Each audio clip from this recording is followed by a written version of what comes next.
बोली शंकर भगवान की जय। शिव महापुराण विद्येश्वर संहिता अध्याय 18 बंधन और मोक्ष का विवेचन।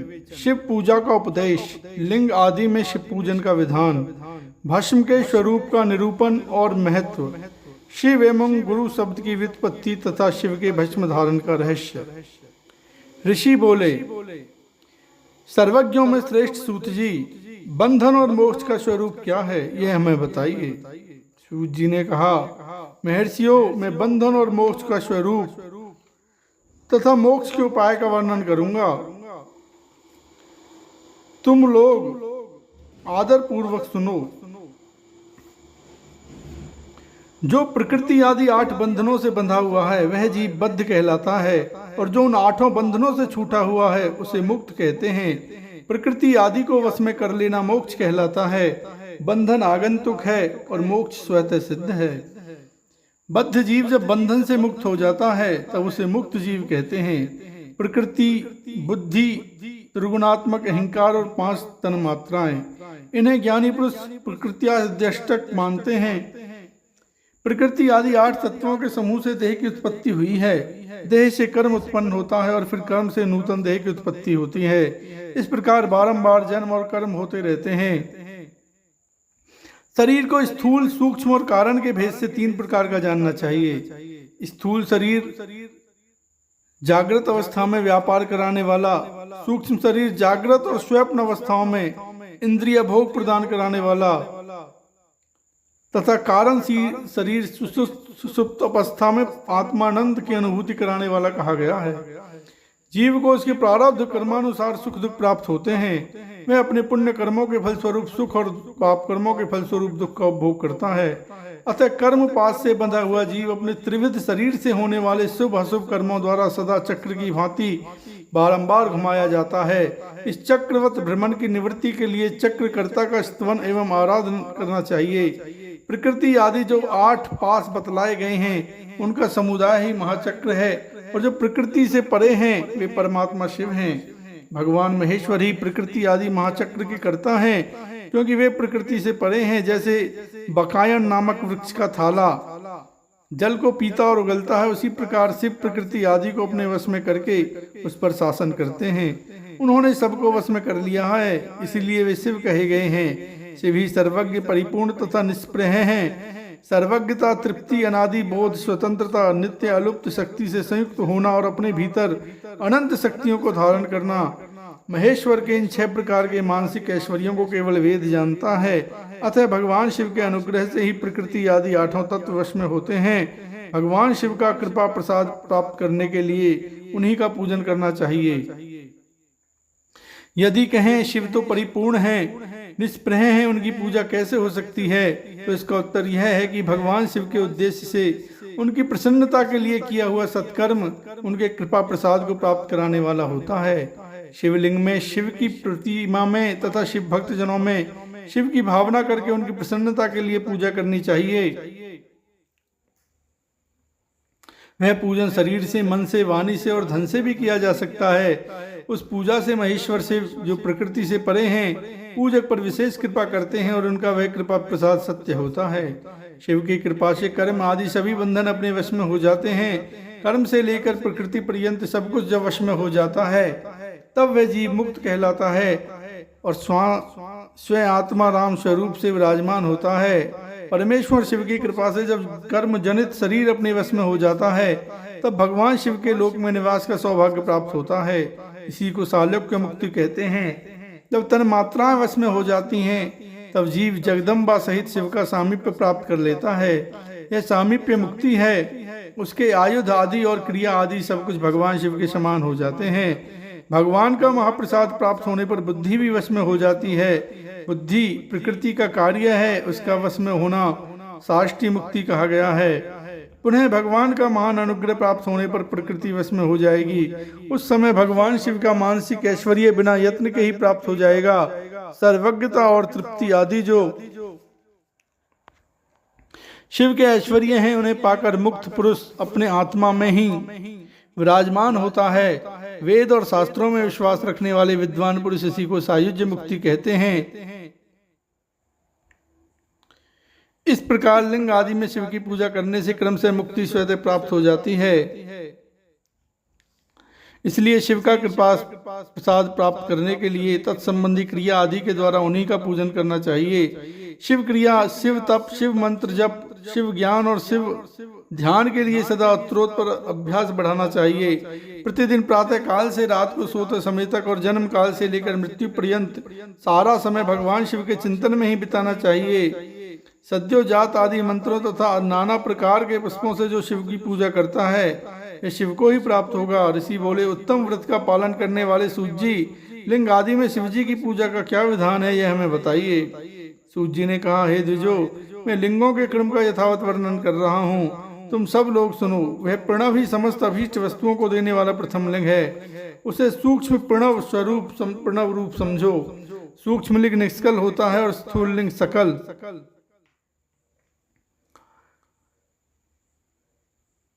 पंचाक्षर मंत्र को स्थूल लिंग कहते हैं। उन दोनों प्रकार के लिंगों का पूजन तप कहलाता है। वो दोनों ही लिंग साक्षात मोक्ष देने वाले हैं। पौरुष लिंग और प्रकृति लिंग के रूप में बहुत से लिंग हैं, उन्हें भगवान शिव ही विस्तार पूर्वक बता सकते हैं, दूसरा कोई नहीं जानता। पृथ्वी के विकार भूत जो लिंग ज्ञात हैं उनको मैं तुम्हें बता रहा हूँ। उनमें स्वयंभू लिंग प्रथम है, दूसरा बिंदु लिंग, तीसरा प्रतिष्ठित लिंग, चौथा चरलिंग और पांचवा गुरुलिंग है। देवर्षियों की तपस्या से संतुष्ट होकर उनके समीप प्रकट होने के लिए पृथ्वी के अंतर्गत बीज रूप से व्याप्त हुए भगवान शिव वृक्षों के अंकुर की भांति भूमि को भेदकर नाद लिंग के रूप में व्यक्त हो जाते हैं। वे स्वतः व्यक्त हुए शिव ही स्वयं प्रकट होने के कारण स्वयंभू नाम धारण करते हैं। ज्ञानी जन उन्हें स्वयंभू लिंग के रूप में जानते हैं। उस स्वयंभू लिंग की पूजा से उपासक का ज्ञान स्वयं ही बहुत बढ़ने लगता है। सोने चांदी आदि के पत्र पर, भूमि पर अथवा वेदी पर अपने हाथ से लिखित जो शुद्ध प्रणव मंत्र रूप लिंग है उसमें तथा मंत्र लिंग का आलेखन करके उसमें भगवान शिव की प्रतिष्ठा और आवाहन करे। ऐसा बिंदु नाद में लिंग स्थावर और जंगम दोनों ही प्रकार का होता है।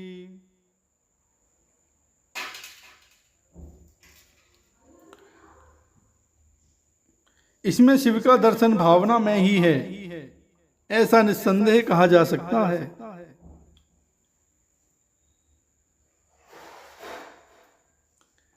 जिसको जहां भगवान शंकर के प्रकट होने का विश्वास हो उसके लिए वहीं प्रकट होकर वे अभीष्ट फल प्रदान करते हैं।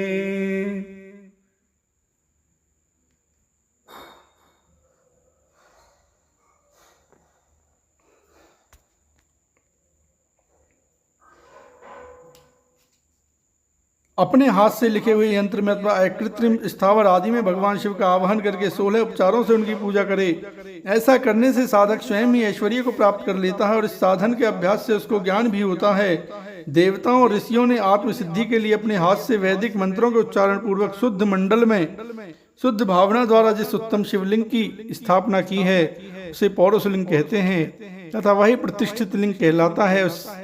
उस लिंग की पूजा करने से सदा पौरुष ऐश्वर्य की प्राप्ति होती है। महान ब्राह्मण और महाधनी राजा किसी कारीगर से शिवलिंग का निर्माण कराकर जो मंत्र पूर्वक उसकी स्थापना करते हैं उनके द्वारा स्थापित हुआ वह लिंग भी प्रतिष्ठित लिंग कहलाता है, किंतु वह प्राकृत लिंग है।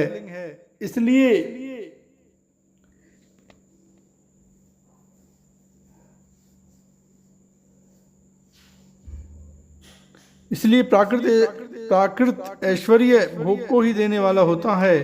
जो शक्तिशाली और नित्य होता है उसे पौरुष कहते हैं तथा जो दुर्बल और अनित्य होता है वह प्राकृत कहलाता है।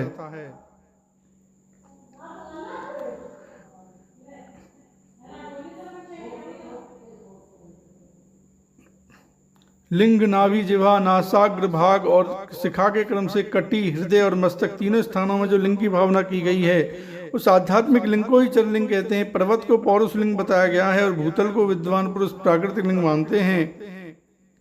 वृक्ष आदि को पौरुष लिंग जानना चाहिए और गुल्म आदि को प्राकृतिक लिंग मानना चाहिए। साठी नामक धान्य को प्राकृत लिंग समझना चाहिए और साली, अगहनी एवं गेहूं को पौरुष लिंग समझना चाहिए। अनिमा आदि 8 सिद्धियों को देने वाला जो ऐश्वर्य है उसे पौरुष ऐश्वर्य जानना चाहिए। सुंदर स्त्री तथा धन आदि विषयों को आस्तिक पुरुष प्राकृत ऐश्वर्य कहते हैं। चार लिंगों में सबसे प्रथम रसलिंग का वर्णन किया जाता है। रसलिंग ब्राह्मणों को उनकी सारी अभीष्ट वस्तुओं को देने वाला है। शुभ कारक बाणलिंग क्षत्रियों को महान राज्य की प्राप्ति कराने वाला है। सुवर्ण लिंग वैश्यों को महाधनपति का पद प्रदान कराने वाला है तथा सुंदर शिवलिंग शूद्रों को महाशुद्धि देने वाला है। सिफ्टिक में लिंग तथा बाणलिंग सब लोगों को उनकी समस्त कामनाएं प्रदान करते हैं। अपना न हो तो दूसरे का स्फटिक या बाणलिंग भी पूजा के लिए निषिद्ध नहीं है। स्त्रियों विशेषतः सधवाओं के लिए पार्थिव लिंग की पूजा का विधान है। प्रवृत्ति मार्ग में स्थित विधवाओं के लिए स्टिक लिंग की पूजा बताई गई है, परंतु विरक्त विधवाओं के लिए रसलिंग की पूजा को ही श्रेष्ठ कहा गया है। उत्तम व्रत का पालन करने वाले महर्षियों बचपन में, जवानी में और बुढ़ापे में भी शुद्ध सिफ्टिक में शिवलिंग का पूजन स्त्रियों को समस्त भोग प्रदान करने वाला है। गृह आसक्त स्त्रियों के लिए पीठ पूजा भूतल पर संपूर्ण अभीष्ट को देने वाली है। प्रवृत्ति मार्ग में चलने वाला पुरुष पात्र गुरु के सहयोग से ही समस्त पूजा कर्म संपन्न करे।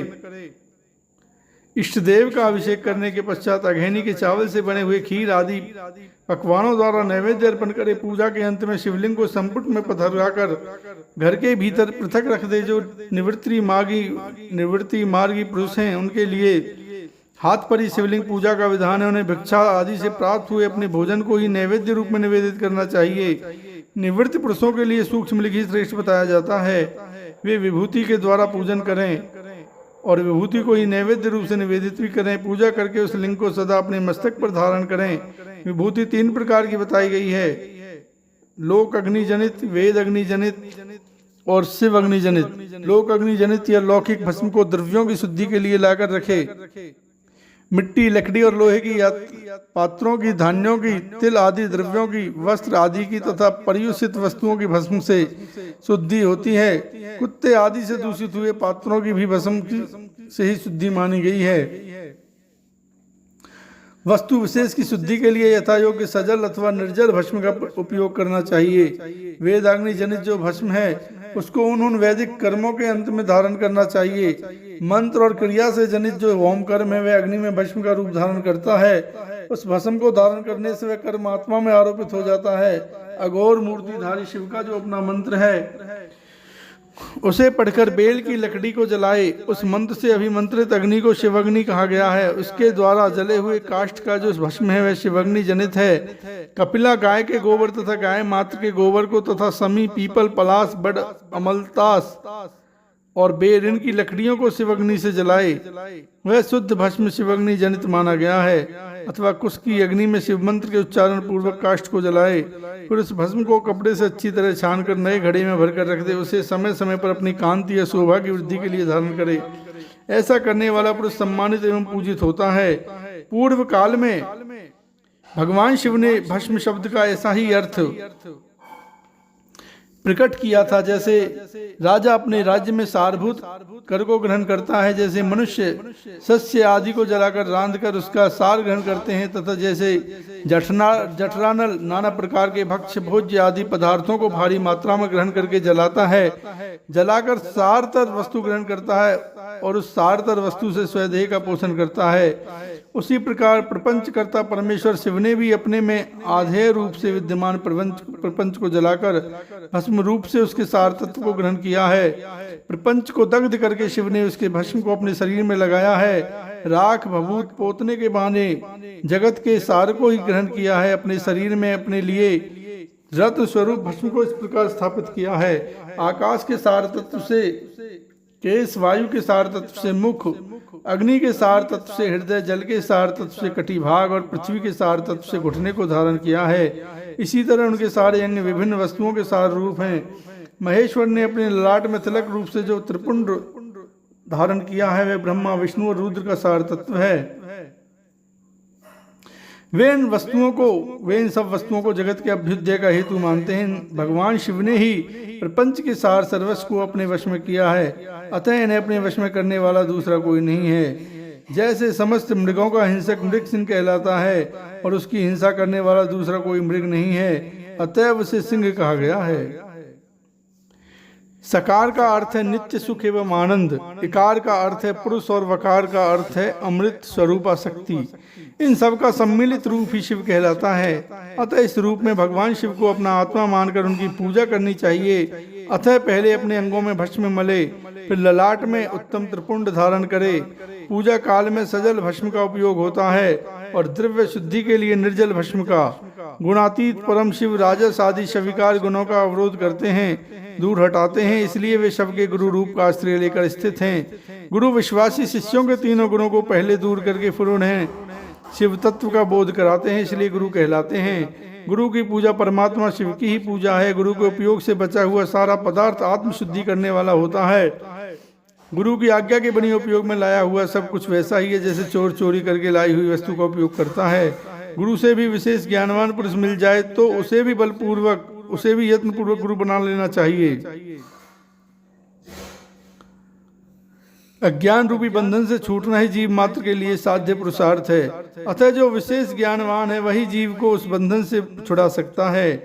जन्म और मरण रूप द्वंद्व को भगवान शिव की माया ने ही अर्पित किया है। जो इन दोनों को शिव की माया को ही अर्पित कर देता है वह फिर शरीर के बंधन में नहीं पड़ता। जब तक शरीर रहता है तब तक जो क्रिया के ही अधीन है वह जीव बद्ध कहलाता है। स्थूल, सूक्ष्म और कारण तीनों शरीरों को वश में कर लेने पर जीव का मोक्ष हो जाता है, ऐसा ज्ञानी पुरुषों का कथन है। माया चक्र के निर्माता भगवान शिव ही परम कारण है। वे अपनी माया के द्वंद्व का स्वयं ही परिमार्जन करते हैं। अतः शिव के द्वारा कल्पित हुआ द्वंद्व